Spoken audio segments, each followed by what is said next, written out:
네, 안녕하세요. 좋은 아침입니다.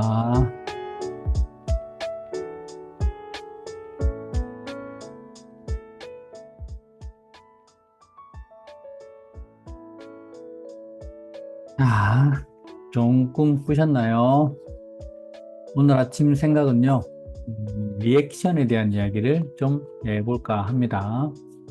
사실, 이 부분은 저도 좀 약한 부분이긴 한데요. 음, 제가 어릴 때부터 표현을 잘 하지 않다 보니, 그게 습관이 되어서 감정을 솔직하게 드러내지 않았던 경우가 많았습니다. 사실 그게 사회생활에서 어느 정도 필요하다고 생각도 했었고요.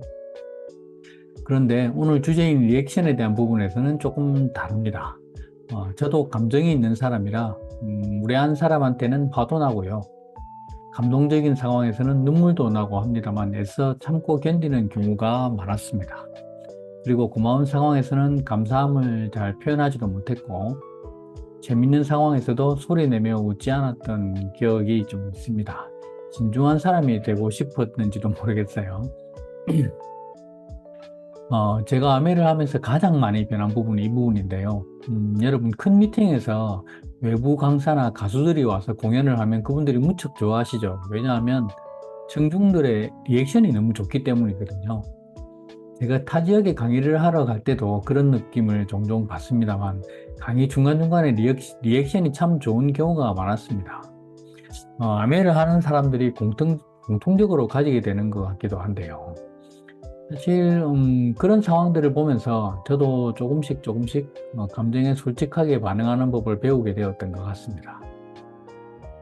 사실 한국인이 리액션이 없기로 유명했었죠. 근데 요즘 외국 가수 내한 공연에 청중들의 리액션을 보면 지금 젊은 세대들은 리액션이 상당히 좋은 것 같더라고요. 결국 이것도 세대가 바뀌면서 변화되고 있는 것 아닌가 하는 생각이 드네요. 돌이켜 생각해 보면 누구랑 이야기했을 때가 제일 즐거웠나 보니 내 말에 소리내어 자주 웃어주는 사람과 있을 때가 제일 즐거웠던 것 같아요. 사실 제가 웃을 때 호탕하게 웃는 게 안 되거든요. 주전자 끓는 소리라고 하시나요? 웃음소리가 주전자 끓는 소리 나는 것 같은 거죠.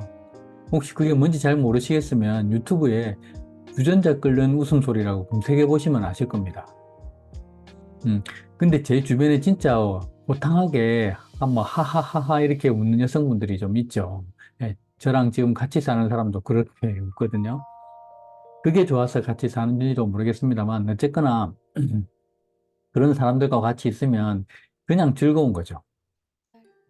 근데 그게 의도적으로 그렇게 나오지는 않을 것 같아요. 찐 리액션이 아닐까 합니다.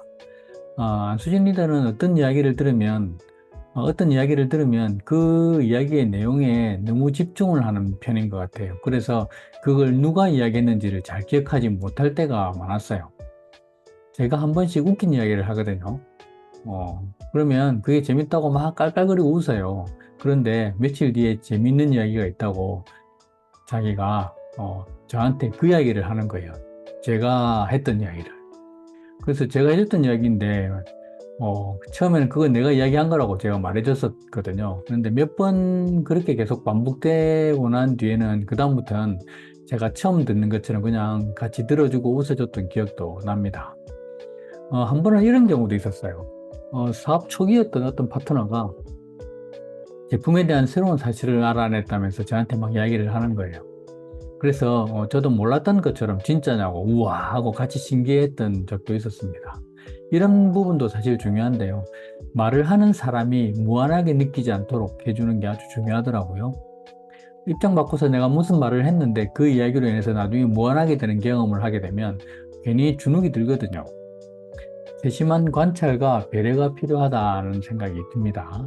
타 지역에 강의를 하러 갔을 때였는데 강의 전에 커피가 마시고 싶어서 그 지역 리더님들과 같이 있는 자리에서 제가 커피를 부탁했었어요. 근데 커피가 당장 준비가 되지 않아서 구해보겠다 이렇게 하셨었는데 몇 분 뒤에 한 분이 커피를 구해 오셨어요.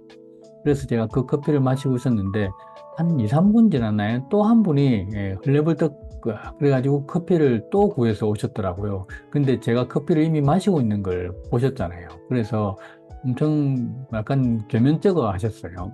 그래서 제가 그분께 뭐라고 했냐면 커피를 달라고 했어요. 커피가 너무 맛있어서 안 그래도 한 잔 더 부탁할까 이렇게 고민하고 있었는데 잘 됐다 하면서 제가 그렇게 얘기를 했죠. 그래서 물론 그분은 기분 좋게 저한테 커피를 주셨었고요. 어떻게 하면 상대방이 불쾌하지 않게, 무안하지 않게, 그다음에 기분 좋게 이야기할 수 있을까? 우리가 고민해 봐야 될 부분이라고 생각을 합니다. 그렇게만 된다면 우리의 방문은 언제나 환영받을 것이고 함께 있으면 기분 좋고 편안한 사람이 될 거라고 보는 거죠. 웃는 모습은 그 어떤 사람이든 눈부시다는 걸 기억하시고 오늘도 만나시는 모든 분들께 햇살 가득한 눈부신 미소 한 줌씩 건네시기 바랍니다. 오늘도 사업 설명하러 갈 준비 되셨나요? 네, 탱커하러 꽉 찬 하루 보내시기 바랍니다. 자, 오늘은 여기까지입니다. 오늘도 화이팅!